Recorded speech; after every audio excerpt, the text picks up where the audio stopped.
sa aking mga pangarap, san man umabot tayo. Bati ko rin ang mga tagapagpakinig ng programang Buhay OFW ngayon sa DWDD 1134 Armed Forces Radio.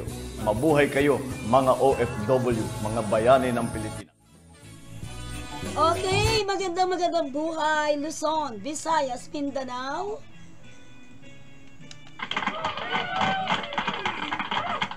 Narito naman po tayo sa programang Buhay OFW ngayon, Bantay at Kasangga, Siyensya, Teknolohiya. Ito po si Terry Alpa at tayo po ay muling magkakasama-sama. Kamusta naman po ang inyong mga nakaraang holidays? Pero bago ang lahat, batiin po natin ang ating mga kasamahan sa DWDD Armed Forces Radio, ang boses ng Kawal Pilipino. Tayo po ay napapakinggan 6 to 7 po ng gabi. At siyempre po, batiin natin ating mga technical side. Yan, hello po sa inyo. Happy New Year 2025. At sa ating mga boss na nandyan po sa ating pong station sa DWDD at ang ating mga BFF na mga broadcaster. Siyempre, number 1 po ang ating BFF Angel Idol na si Miss Tina Shotwell Clemente. Ayan. Thank you so much sa pag-care at congratulations po sa mga award na natanggap. Siyempre po ang inyong lingkod, nakatanggap din po ng mga award. Thank you so much sa mga nagtiwala po sa amin, ano. Tayo po ay very proud na makatanggap po ng isang parangal mula po sa isang prestigious company. Thank you po.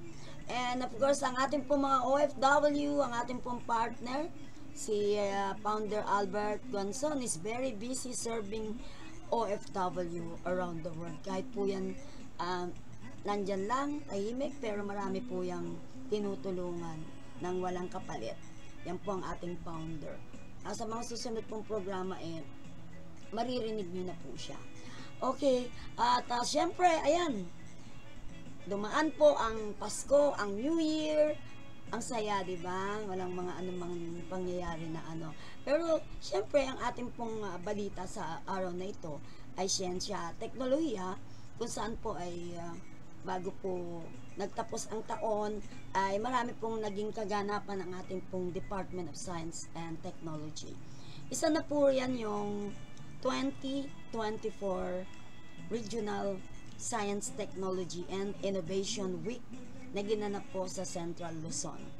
Yan po ay ginanap sa Multi-Purpose Gym ng Central Luzon State University, Science City of Muñoz, Nueva Ecija. So, bago na maalam sa 2024 ay marami pong mga naging matagumpay na aganapan at proyekto ang ating DOST.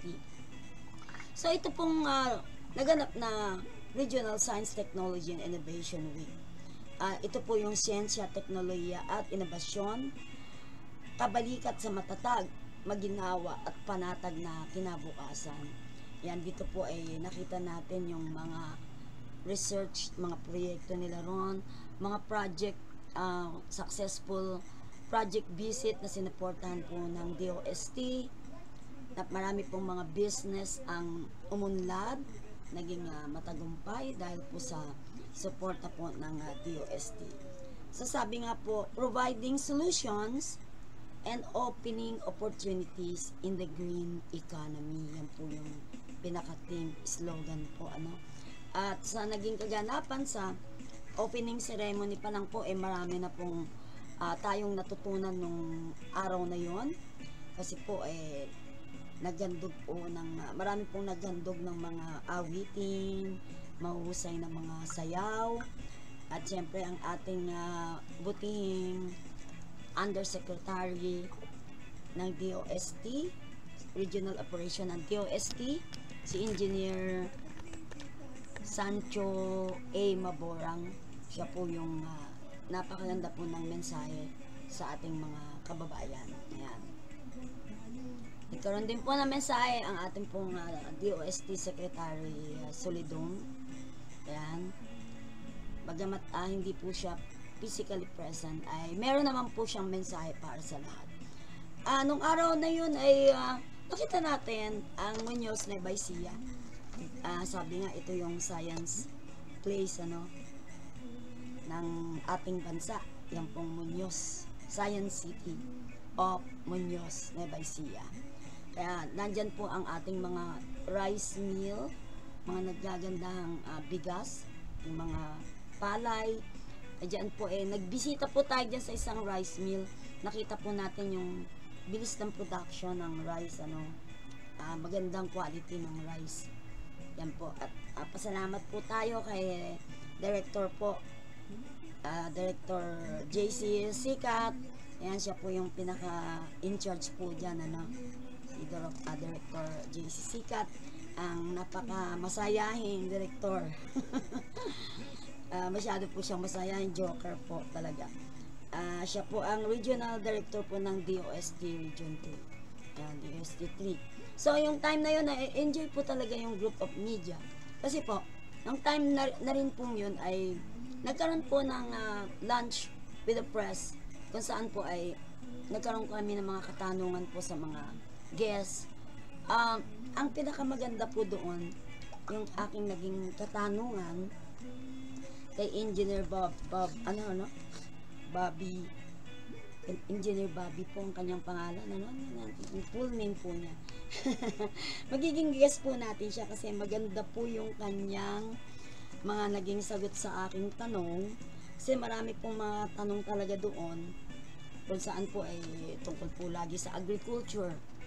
Pero dun po sa ating naging katanungan kay Sir Bobby ay engineer po siya, sa metal po ang kanyang ang tanong po natin sa kanya, sa mga kadami po ng project po ng DOST, usually ang tanong, food and security, agriculture, pero tayo po sabi ko sa kanila, pasensya na po na naiba po yung aking tanong, kasi po ako po ay taga Armed Forces Radio, kaya concerned po ako sa nangyayari sa atin sa West Philippine Sea.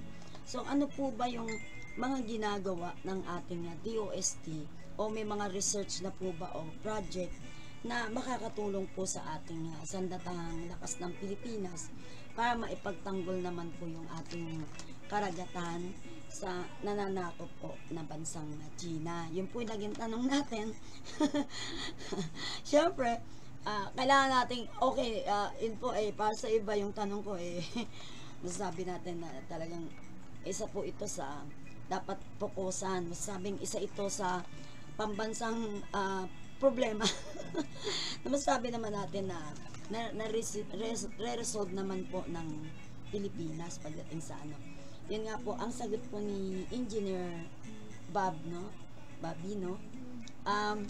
meron na pong ginagawa ang kanyang department na DOST, sa metal po siya na isang mga barko na makapal ang metal, na kahit banggain po ay hindi matitinag. Hindi po katulad ng mga barko natin ngayon na pag binangga nabubutas, nagagasgas o pero ito pong proyekto na po nito ng DOST ay talagang siguradong pangbanggaan na ang ating barko. So, iimbitahan po natin siya, si Engineer Bob, para po ipaliwanag po niya kung ano po itong kanila pong research na ngayon. Sabi nga naka na rin daw po ito, nakalatag na rin po ito sa atin. Yan po sa Armed Forces. Kaya napakaganda. At yung isa po rin naging guest doon, yun naman po yung bulletproof bamboo. Ito po ay ginagawan pa po ulit ng mas masusing pag-aaral. Kasi kung iisipin mo bamboo, paano po ito naging bulletproof? So, alam mo naman ang Pinoy, pagdating sa ganyan. Talagang walang imposible. Kung bamboo man siya, bakit siya naging bulletproof? Ano bang ginawa? Ano ba yung mga raw materials na ginamit dyan? Malalaman din po natin doon po sa mga nag-research natin ng mga taga-DOST. So, doon po naman sa project visit, ayan, pinuntahan po natin ngayon, una nga po nabanggit natin yung rice mill, at yung sumunod po yung mga gamit na machine para makagawa ng mga feeds, fertilizer. Maganda po, mga high-tech po yung gamit Mapapanood niyo po mamaya yung interview ko dun po sa mismong natutukan. At syempre sa pagdating sa pagkain, meron din po tayo na project visit na mga pagkain po. Yun po ay para po sa pangmasa talaga, mga breads, mga ano, yung mga lugaw ba, yung mga rice, gawa sa rice. Ay, meron po doon na maraming mga ginagawa na mga pagkain na tamang-tama po sa ating pong mga kababayan. Green A Farms and Supplies, yan po yung mga pinagtinalakay po doon, ano, sa project visit na yon. At nakarating po din po kami doon sa Barangay Tabacao, Talavera, kung saan po nakita natin yung Rural Improvement Emergency Food Reserve Ready to Eat Food. Ayun, mga pang-emergency po yun. Yung sa Metal Works naman, dun sa Talavera, yun po yung nag-upgrade ng publication process of RM Metal Works to adoption of appropriate technologies. Yun po ang panayin po natin kay Engineer Rafi, kung saan po ay nagpapasalamat siya dahil sa supportang binigay sa kanya ng DOST. Hindi daw po niya alam na meron palang ganon. So, yan po yun. Mamaya po papapanood ko sa inyo. So, bago po natin panuorin po yun, ay batiin po natin ang ating mga kaibigan na OFW na nag-enjoy, nagbalik bayan, at sila po ay talagang nakauwi, nakasamang pamilya. Yung naman pong hindi pinalad na nakauwi, meron naman pong video call. Tapos sa video call po, para mo na rin silang kasama sa pagkainan, ano? Saan po nag-Noche Buena, nag-New Year, yan po yan. Pero bago tayo tumalakay ulit sa mga nakaraang pagsalubong sa New Year, panoorin muna natin itong ating naging coverage. Ito po yung 2024 Regional Science Technology Innovation Week na bago po pumasok ang 2025 ay naganap po ito. Kaya po napakaganda po na talagang nagkaroon po ng successful po na naging kaganapan po dyan. Panoorin po natin. Take it away.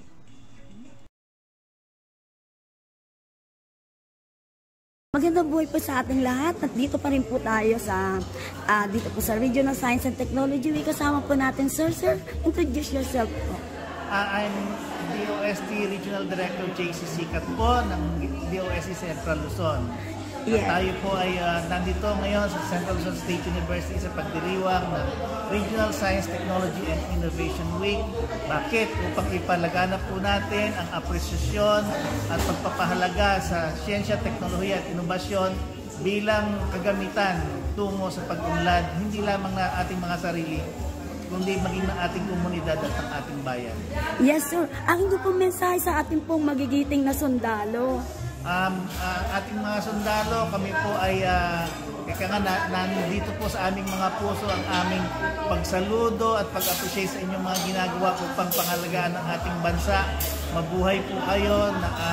Sanawa po may ma-develop pa tayong mga technologies na makatutulong upang mahigit na mapangalagaan ninyo ang kaligtasan ng ating bayan. Mabuhay po kayo. Yes, maraming salamat po para po sa programang Buhay OFW ngayon, Siyensya, Teknolohiya. Ito po si Terry Al. Magandang buhay po, sir. Magandang buhay.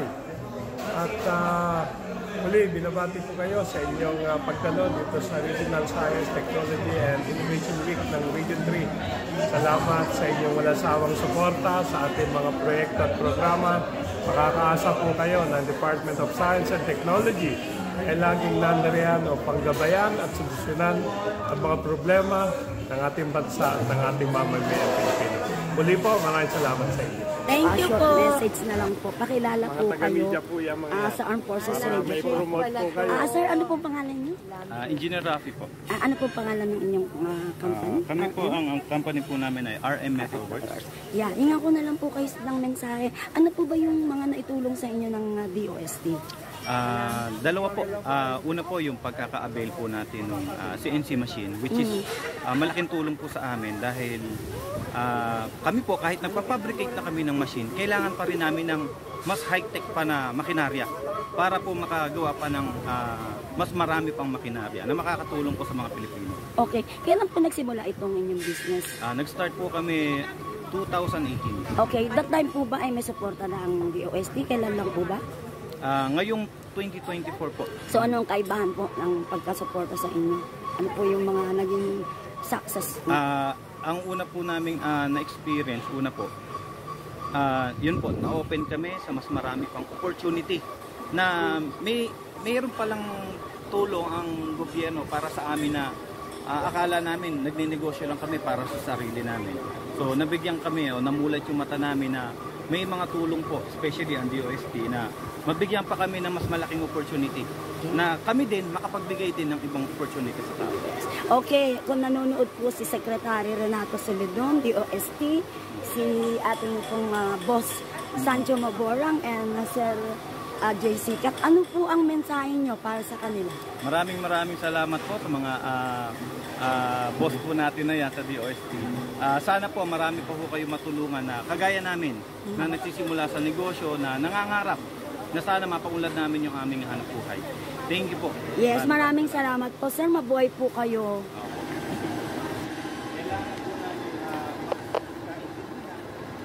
Raw materials natin ay input sa machine, ano yung requirement mo sa output, and then kami na po bahala dun sa buong proseso ng makina. Parang ano, diba, yung pabrika. Ito lahat, product lines. So, ang mga, ayan. So, they design, they fabricate, and then they sell. All in one sila. Sir, yung ordinary nagtitinda sa palengke, hindi ma-afford yan, no? Saan Sa po? ano, electric. Mas mabilis naman po yan. Mabilis po. Mabilis. Tapos, mas napipigya siya ng Mabuti. more 20%. So, yung sapal na nakukuha natin dito sa traditional na jack, Oo, Jack. Oo, may yung Jack. 20% pa yun. So, dito, nakuha pa natin yung 20%. Plus, mas mabilis. Ang ROI nito, ilan? Depende po sa Gamit. Kung yung inyong nyugan o yung gataan is malakas, kawawa po yung nagpipiga. Pero dito, hindi ka pawis-pawis. Malinis po. Malinis pa. Malinis Hindi ka susubukan nito.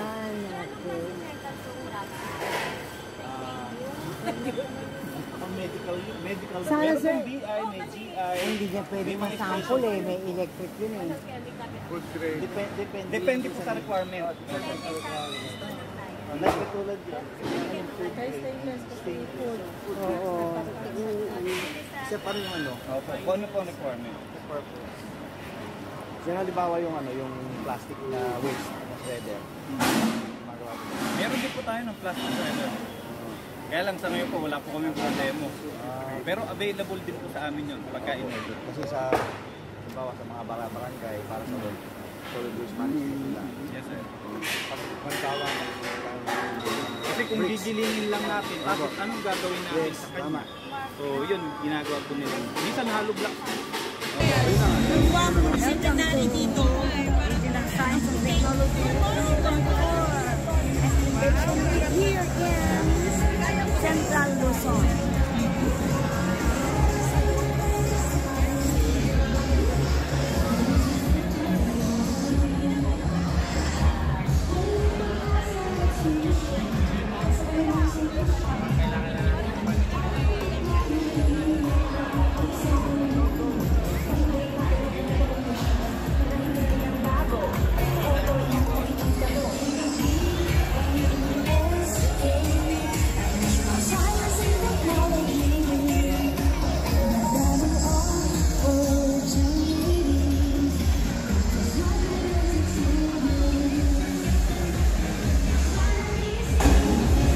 Yes, welcome to 2024 Regional Science and Technology Week and Innovation Week right here in Central Luzon, providing solutions and opening opportunities in the green economy. Ito po ang opening ceremony.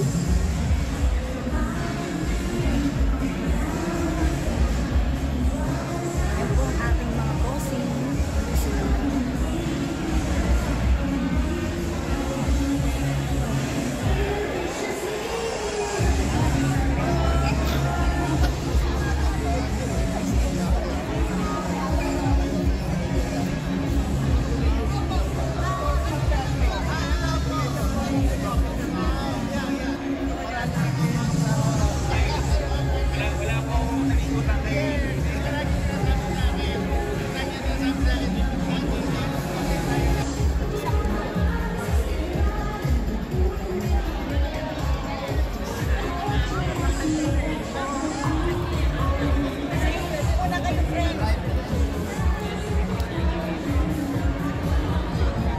Upo na kayo. Picture lang po kayo. Ito po yung ating mga Papi President, Nelson, and of course ating media friends.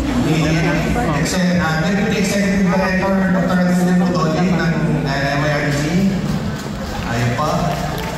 Nalaman tuloy na... Mula sa konsepto hanggang sa actual na pagtatayo nito, binuhos niya ang kanyang atensyon at dedikasyon upang masigurong matugunan ang pangangailangan ng ating metals and engineering industry. We nurtured it, we guided it, and ensured that it would grow into something capable of making a real impact. Today, this baby has grown. It is now ready to stand on its own and serve its purpose, not only for NEUST, but for the entire Central Luzon. Actually, for the entire country, because itong nakita nyo kanina sa video. But look at the stage. Inspired po ito ng smart agriculture. So thank you so much and congratulations, DOSTP. For next year, we will be deploying the DOST Saray and Karajinan Plant Growth Promoter. This is to strengthen the development of smart agriculture in the country. This will be funded by at least 600 million pesos. So the deployment of Saray will start next year. Next, please. The DOST South Luzon cluster composed of DOST regional offices in NCR, Calabarzon, Mimaropa, and Region 5 is in charge of leading the initiative on the establishment of the Knowledge, Innovation, Science, and Technology, or KISS parks. I am glad to share that we have received 7 higher education institutions or HEIs that have submitted letters of intent to apply to the KISS Park program. SUCs are not excluded. You can also apply and probably be able to come the KISS ecozones in your region or in your provinces. The De La Salle University or the De La Salle University's application for the program is already being evaluated, and we look forward that this will be forwarded to PESA before the end of this year for endorsement to the Office of the President. The Visayas cluster, next please. Okay. The DOST Visayas clusters composed of DOST regional offices 6, 7, and 8 are in charge of the blue economy. There are various ongoing and completed projects relating to the blue economy. We are investing about 130 million pesos for... Isang magandang araw sa lahat.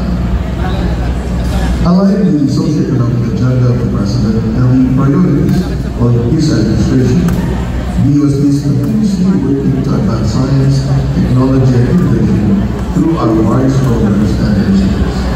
This is to ensure that every Filipino will have a strong, comfortable, and secure life, and that our country will have a vibrant future and brighter tomorrow.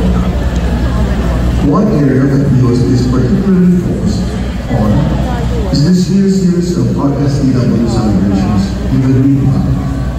As defined by the United Nations Environment Program or UNEP, the green economy is a low-carbon, resource-efficient, and socially inclusive economy. The green economy focuses on economic activities that reduce carbon emissions and pollution, enhance energy resource efficiency, prevent loss of biodiversity and ecosystem services, and address and mitigate the effects of climate change. Why does DOST push for the green economy, you may ask? The answer is simple. It is to pave the way for the sustainable development of our country towards a sustainable future for our people and for the next generation. The green economy is also closely linked to the 4 strategic pillars of DOST: promoting human well-being, fostering wealth creation, reinforcing wealth protection, and institutionalizing sustainability. These pillars guide us in the implementation of our programs and initiatives nationwide. In Nueva Ecija, for instance, through the Small Enterprise Technology Upgrading Program, or SETUP, we promote the increased adoption and commercialization of innovative technologies. By utilizing fiber optic and broadband technology acquired through setup assistance, the RA Abandoned Cable TV Corporation in Nueva Ecija is now offering affordable internet connectivity service and quality access technology for rural and remote communities. As a result of implementing solar power technology in the Nueva Ecija Federation of Daily Carabao Colony, the company has been able to save up to 50% from their current electrical consumption, and by generating energy from renewable sources, the company has lessened their carbon footprint.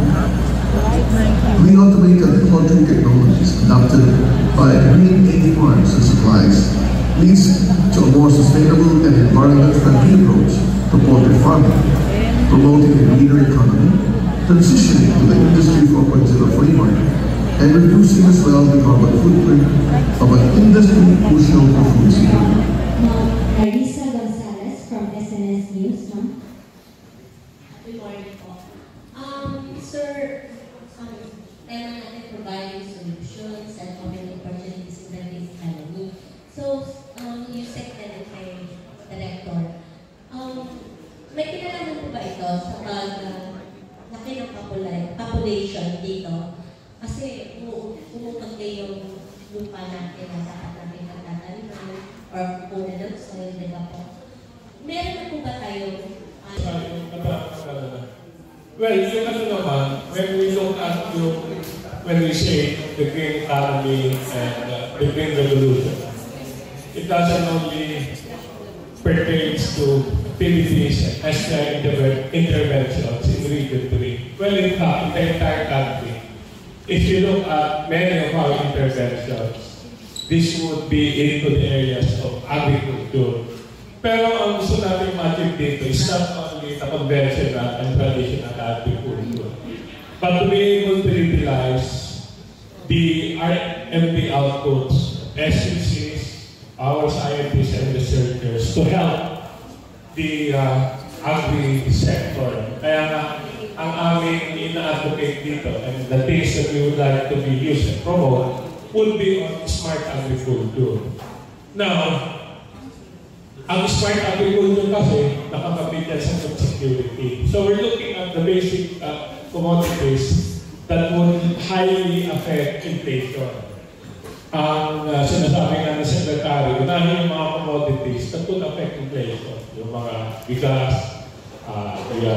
mga gulay, na yan ay pagpamasa ang presyo. Marami tayong kababayan mahihirap, including us, that will get affected. And so, itong smart agriculture, the green technology, and the green revolution, ay decided na sa buong Luzon because nandito yung mga institutions that are doing a lot of good things in this area. Nandiyan ang CNSU, nandiyan of course ang PhilRide, PhilNet, and others. Now, ang gusto rin natin ma-achieve dito, aside from the technologies that is developed and can be used by our farmers, is to be able also to influence the others. For example, you mentioned about the growth rate, yung population rate, it's increasing. Na-mention ni RDJC about yung conversion of arable lands into industrial lands and so on and so on. Now, there are technologies already in the Philippines, based on my visits to many regions, that has been able to come up with solutions. For example, greenhouse technologies. Marami tayong greenhouse technologies all around the country that are employing superior technologies. Let's say, use of water, use of fertilizer, higher yield, higher growth, control of pest. Para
Okay, ayan, palakpakan po natin ang Region 3, Region 3, Central Luzon, yung pong naganap na Regional Science and Technology Week and Innovation Week. Palakpakan po natin sila. Joseph Sancho Magora, Dr. Sikat, Jace Sikat, at sa lahat po ng mga nandyan nung araw na yun. Ayan, okay, congratulations po, DOST. Okay, yes, nakaraan pong New Year, ano? Yung mga nagpaputok, okay lang po. Kasi mga lucis lang po siya. Tsaka meron naman din po yung may mga kakayanan na nagpaputok ng Judas belt na tinatawag. Talagang 7 minutes na walang tigil. Sabi nga ang halaga daw nun is 25,000. So sa mga taong nagpaputok po niyan, 25,000 is nothing. Kasi hindi naman daw kabawasan yun sa kanilang millions. So ang mahalaga daw po yung pong sinasabi nilang pagpapaputok tinataboy yung masamang espiritu. Yun ang mga paniniwala po, lalo na po yung ating mga kaibigan na Chinese. So ngayon po, pagpasok po ng New Year, napakadami pong mga pamahiin, mga paniniwala. Yung pong, kasi tayo po, Year of Wooden Snake. Ayan, kailangan natin dito si Miss Jeline, yung ating partner, Miss Money Magnet, na ngayon po ay full-time mother. Namimiss ka ng ating mga followers and viewers, lalo na pag ganyan mga Christmas, New Year, maraming mga dapat gawin sa pagsalubong ng bagong taon. Anyway, yearly naman po ginagawa na ng ating mga kabayan yung paglalatag sa lamesa ng pagkain, may mga bilog-bilog na prutas, sabi 12 prutas na iba't iba, bilog, wala nang mawawala kung sindi natin, pero yung iba sabi 12, after New Year daw nasasayang lang, nabubulok daw.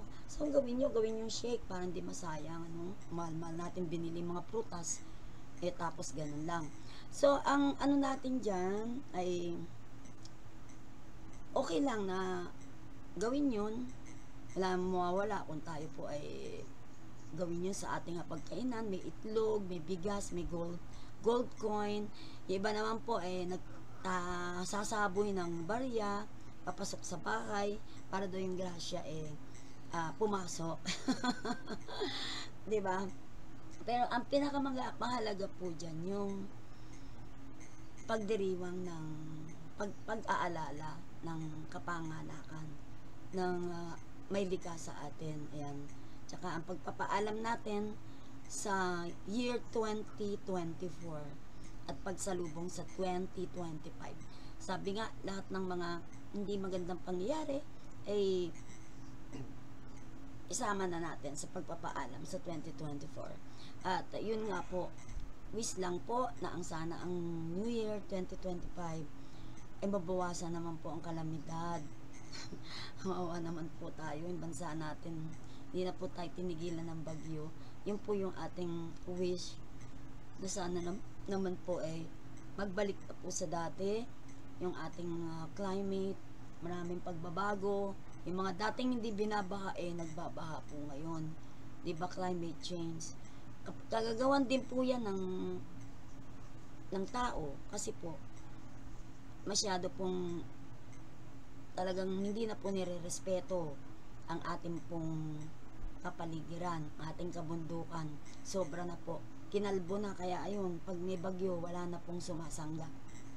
Yan na po yun. Tayo rin po yung may kasalanan, kaya hindi pa naman huli ang lahat. Pwede naman po tayo magkaroon ng tree planting projects, magtanim, lalo na po dun sa mga kabundukan, para maharang naman po ulit yung mga bagyong dumarating, di ba? Ayan. At siyempre pasalamat po tayo sa DOST STII sa kanilang ginanap na media year-end party. DOST Picard, thank you so much po. At siyempre DOST Pag-asa, thank you so much po. Yan po yung ginaganap na year-end media party. Yung po yung way ng pagpapasalamat nila po sa mga taga-media na talagang napakasipag mag-cover sa bawat ahensya po ng DOST. Ayan. Okay. year 2025, yan yung ating pong sinasabi na may darating at may mawawala. Yan po ay kaloob na po ng may kapal. Siya po ang nakakaalam kung kailangan nating umistop. Kaya sabi nga, enjoy life. Lagi magpasalamat kay Lord. Make memories with the family. Kailangan mag-enjoy na kayo nakasama ang family. Kung kaya nyo naman, go anywhere. Di naman po kailangan ng malaking gastusin. Yung po mag-banding lang po kayo sa park, napakahalaga na po yan. Yan po ang napaka-importante sa family. Kaya nga po sabi, pag papasok ang New Year, sana ang lahat ng pamilya ay magkabati, yung mga magkakagalit, magkakapatid, na hindi nagkakaunawaan. It's about time na kalimutan na po ninyo yung mga gulo, magbati na. Ang buhay po natin ay hiram lang. Kaya kailangan po natin na walang kaaway, ano? Katulad ko, wala po akong kaaway.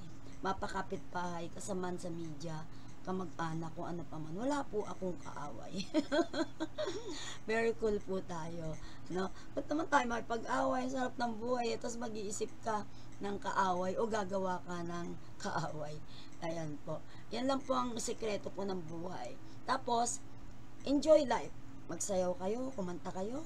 Huwag nyo isipin yung mga problem. Bayaan nyo ang problema ang mag-isip sa inyo. Bayaan nyo ang problema ang mamoblema sa inyo. Huwag yung kayo ang magpo-problema sa problema.